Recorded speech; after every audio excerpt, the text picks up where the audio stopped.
I nominated Dan for today's Laurentian Honorary Award. Now that was really the easy part. The hard part was deciding which of all of his achievements to tell you about in the 5 to 7 minutes allotted to me, especially because my initial draft was over 4,000 words. I do promise not to try to make this an epic presentation. Dan is a very special friend. I have known him for a very long time. He won't let me say how many years, but you'll figure it out in the course of this talk. I do research for him, I've taught for him, and today I am proud to provide an introduction for you to this very special man. Dan considers himself a pracademic. That's a practical academic. He was born in Canada. Dr. Andreae holds a Doctorate of Education from the University of Toronto. His master's in clinical social work was earned at Wilfrid Laurier University, and prior to attending Wilfrid Laurier, Dr. Andreae earned a bachelor's degree in psychology from York University in Toronto. He was awarded an honorary Doctorate of Laws from Assumption University in Windsor, and as a result of studying with the Benson Henry Mind Body Institute in Boston, affiliated with Massachusetts General Hospital, Dr. Andreae was granted membership in the Harvard Medical School Postgraduate Association and is certified health coach and a founding member of the Institute of Coaching affiliated with Massachusetts General Hospital and Harvard University. His outstanding leadership and commitment to his research has led him to teach over 45 different subjects at the college and university level. Dan has demonstrated success not only in academia, but he also has been an outstanding community advocate and true visionary of his time. He believes that education is not just an intellectual exercise. It is most effective when the head meets the heart, and knowledge can be applied to enhance the quality of one's life on all levels: educational, physical, spiritual, and social. His outstanding leadership and commitment to his research has led him to teach over 45 different subjects. I think I already said that. Dr. Andreae received a prestigious Distinguished Teaching Award at the University of Waterloo and is a two-time resident of the Faculty of the Year Award at the University of Guelph-Humber, as well as the recipient of the Faculty Mentoring Award. His teaching accolades include several prestigious teaching awards from the University of Guelph-Humber, and he is a two-time recipient of an award given by the students. Dan believes in giving back and sponsors annual student scholarships at universities. The University of Health Network, which I'll call UHN from now on, Michener, and as a superb public speaker himself, has sponsored annual lectures series at Alzheimer, Michener, and of course, one he also is so proud of here at Laurentian, where at one lecture, he had an audience of a little over 900 attendees. Dan made history as a volunteer for the Ontario Association of Social Workers. His leadership in the field of social work over the years has contributed to shaping important public policy in Ontario. On a volunteer basis, he spent 10 years in leading a province-wide campaign to achieve the regulation of the profession, working with senior elected officials over 3 different governments, 7 ministers, and senior bureaucrats. Ontario was the only jurisdiction in North America from among 50 states, 13 provinces and territories to lack such standardization. A groundbreaking bill was passed in 1998 that established the College of Social Workers, Work and Social Service Workers. For his outstanding contributions, he was given awards by the Canadian Association of Social Workers, and I quote from Dan, "When a goal is public protection, it is worth the sacrifice and the struggle." Just a little aside, during this time, Dan also achieved a PhD in adult education. Dan was the longest-serving president of the Ontario Association of Social Workers and received numerous awards honoring his advocacy efforts for the benefit of the community. Now, this is a section that I've entitled Honors and Awards. And his resume takes up 3 full pages of these honors and awards, so needless to say, I won't even try to list them all. Over the years, Dan has been a recipient of many deserved honors and awards, and it all started when he was a student, when out of over 1,000 entries, he won the student paper concept on the Future Generation Prize in Kyoto, Japan. Then, throughout his exemplary career, he's gone on to receive 65 honors and awards. I think I even may have missed some. He has received from the Governor-General of Canada the Canada Caring Award, from the Lieutenant Governor of Ontario, the Medal of Good Citizenship, and even from Princess Yasmin Khan, President of the International Alzheimer's Association and daughter of the late beautiful movie star Rita Hayworth, who had Alzheimer's. You probably don't remember her name. He has received 8 Lifetime Achievement Awards for his ongoing work with charities that he's dedicated to. Over the years, Dan's been a staunch supporter of UHN, which is the University Health Network, and most recently he has focused on groundbreaking robotics, having sponsored the Da Vinci robot and co-sponsored, along with his sister Trish, robotic training at Michener and co-sponsoring of the robotics. And he and Trish together have sponsored upgrading of the new Da Vinci robot. Now just a little about this Da Vinci robot. And this was written by UHN. With robotic arms in the operating room, UHN is using state-of-the-art technology to reduce wait time, train next-generation surgical teams, and help patients recover faster and get home more quickly. It also frees up surgeons, hospital beds, and medical services so that more sick people can receive much-needed medical treatment. Dan's original sponsorship was met with discouragement from many, but he perceived knowing that this was truly the future of medicine. Dan has always been a sponsor of lifelong learning. Brian Hodges of the UHN writes, "There are few people in our sector who have the same level of passion for education and lifelong learning as Dan Andreae. In fact, Dan has committed his career to supporting programs in the field of health and science and the goal of improving the lives of others. Dan cannot be without a new online course, and during COVID, he even earned an online PhD. Over the years, he has become an expert on stress and has given talks on the subject. Alongside his rich award-winning career as an educator, Dr. Andreae has also been a strong advocate for the study of the brain, serving as the first executive director of the Alzheimer's Society of Toronto. He received the Alzheimer Pioneer Award and the Champion of Change Award. He is a supporter and patron of Brain Injuries Canada. Dan's community involvement includes being the first executive director of the Alzheimer's Society of Toronto and chair of the Patrons Council of this society. Now, moving right along, he was founder of NEDIC, National Eating Disorder Information Center. He is honorary chair of the advisory board at the Toronto General Hospital, and he still acts as their mentor and supporter. He doesn't like to talk about years, but NEDIC was founded 40 years ago, and like Dan, it's still thriving. Dr. Andreae has also been an active supporter of the Weizmann Institute of Science for several years. He serves as special advisor to the National Board of Directors of Weizmann Canada. His passion for brain sciences, in addition to dedication to promoting young professionals, has led him to endorse the lab of Dr. Ivo Spiegel in the Department of Neurobiology. Dr. Andreae also supports conferences on neuroscience at the Weizmann Institute and is a sponsor of the Israel National Postdoctor Award Program for Advancing Women in Science.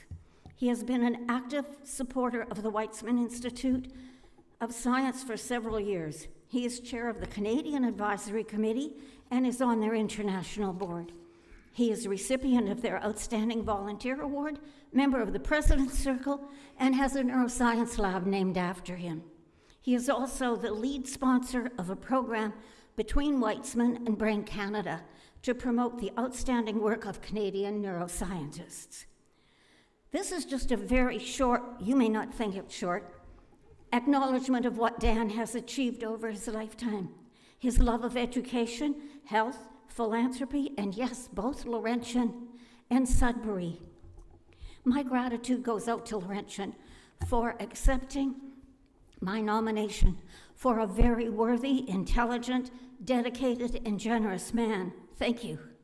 And now, ladies and gentlemen, I'd like to present to you Dr. Dan Andreae as an outstanding individual, so very worthy of this award, and a dedicated supporter, mentor, philanthropist, my good friend, and the most intelligent man I know. Dan, please go to the center stage with the President, Dr. Wells. Thank you.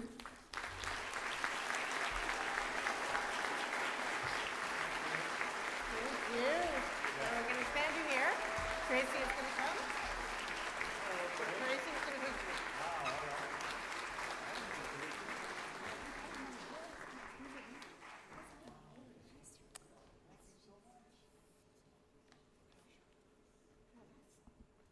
Au nom de l'université et sur recommandation du Sénat et du Conseil des gouverneurs, je confère le titre de docteur ès lettres honoris causa, honneur et privilège qui s'y rattachent.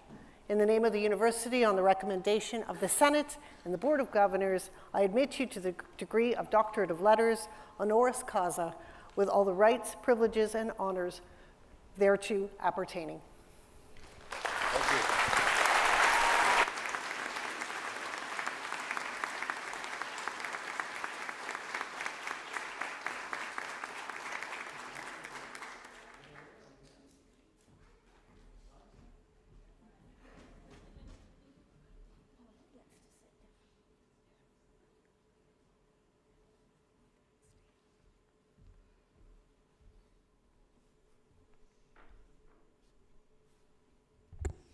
Congratulations, Dr. Dan. It is now my pleasure to invite you to address the graduating class.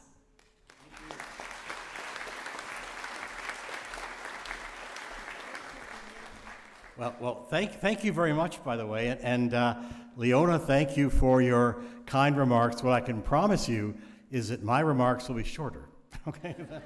But you have a lot to cover. Also, miigwech for this honor. And je suis très heureux d'être parmi vous pour célébrer votre jour spécial. Now, I'm so happy to be with you here today to share in your celebration of your hard work as you come up to get your degrees in a short while that way. You know, when you began 4 years ago, you probably might have envisaged this, hoped it would happen, expected it to happen. Well, let me tell you, it's real. You're here. And you've achieved this success. And so again, congratulations, sincere congratulations. And let me remind you that this time at Laurentian, as wonderful as it has been, is only the first step in a lifelong journey for continuing education, because the pace of life is changing so quickly. In your career paths, what you've learned here at Laurentian, as valuable as it is, may well be obsolete or changed within 5 years. And so you need to be keeping abreast of it. Lifelong learning, if it ever was considered a luxury, is no longer. It's now an absolute necessity. And you know, the career paths that you've chosen, and as Leona said, my background's in really social work and health and education. And I commend you, Indigenous studies and also health, because the work that you were doing, I can't think of anything more important than giving back to society, for you to devote your lives to helping people, empowering them, giving them the skills they need to live more fulfilling lives, and to really enhance the social fabric of our communities is second to none. Yes, it's a demanding profession. Yes, it's challenging. It's also very, very rewarding. And so I'm wishing you again every success. And I tell you, your career path will not be linear. I can tell you that for mine. Things will come up that you don't expect. Opportunities may arise that you never even thought could happen. So it's more like a wave than a straight line. But hopefully, and I believe so, by being here at Laurentian, you've been provided with the skills and the resilience and the grit to make a difference in whatever your chosen field is. One person can make a huge difference and save a life, and there's nothing more important than that. Now, certainly, I have a love for Sudbury. I really do. And coming to Laurentian, really, whenever I come up here, I'm really, caught by the embrace of your warm greetings and your hospitality, and also that civic pride and just love of your community, which is remarkable and makes Sudbury what it is that way. Now, I've had the privilege, as Leona said, of sponsoring lectures here at Laurentian in past years, and they've been remarkable lectures. And she pointed out, when we had one speaker, that was Stephen Page of Bare Naked Ladies. You know him, maybe? And he spoke about his depression. And you know, one of the goals of these lectures under the rubric, the umbrella of living in healthy communities, was not just somebody to come up and discuss ideas. That really wasn't the purpose of it. The purpose of it was to choose unique individuals with a story to tell, who would talk about their own personal struggles and experiences, to show that being human is not just okay, it's who we all are. And so when Stephen Page, and I'll just a little vignette here because he talked publicly about it, he had a song some of you may remember, parents may remember, and that was "If I Had $1 Million." It's not as much now as it was, but anyway, he talked about not just the song, but about his own struggles. And he said, you know, at the height of that popular song, I was living in Toronto, and I had to stop myself from throwing myself off the Bloor Viaduct, because the success and fame that he achieved was separate from how he felt inside. You look at him and say, he's got everything. What more would you want in life? Well, we all live inside ourselves, and we all have our own struggles. We all have our own things to overcome. We have our own victories and our own setbacks, but that's part of the human condition. We also had a fellow called Theo Fleury, an iconic hockey player, who talked about his struggles with addiction and other issues with his coach in junior hockey. And do you know, you could hear a pin drop in this very auditorium as he spoke and shared his very, very personal story. And you know, certainly people have a chance to ask questions as well, and people did ask questions, and they had their answers given by these people based on what they'd gone through. And you know, there were people outside wanting selfies and autographs for all these people, and a couple of people came up afterwards to me and said, Dr. Andreae, or Dan, Dr. Dan, thanks for bringing him in, because for the first time in my life, I shared my personal story. I've never, ever done that before. So the idea of educating and empowering was what we were all about, and that's what we did. Somebody spoke about Alzheimer's, James Orbinski, Dr. Orbinski, Doctors Without Borders, and he accepted the Nobel Prize for them, talked about the challenges of global conflict, and really hair-raising stories, but ones that we have to know, to raise the conversation, to talk about it. That's what education's about. As Leona said, when the head meets the heart. That's it.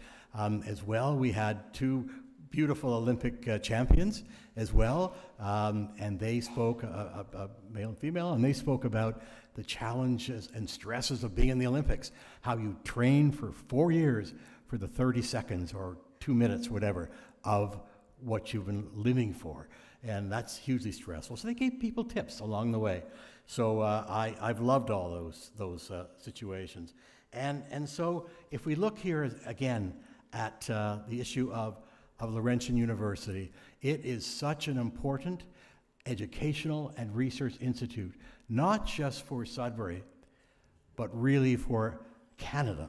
The fact that it's trilingual, it's leading the way in expanding Francophone and Indigenous education and opportunities. And it's been called, and I've heard this, Laurentian has been called the Harvard of the North, and I understand why. And it's entering a new era. You're moving forward. And I believe that the programs here and the education given to you is needed more than ever. And under the great leadership of Dr. Wells, there are great days ahead. I know that. And, you know, when it comes to writing the book of Laurentian, I believe the best chapters lie ahead. Thank you very much.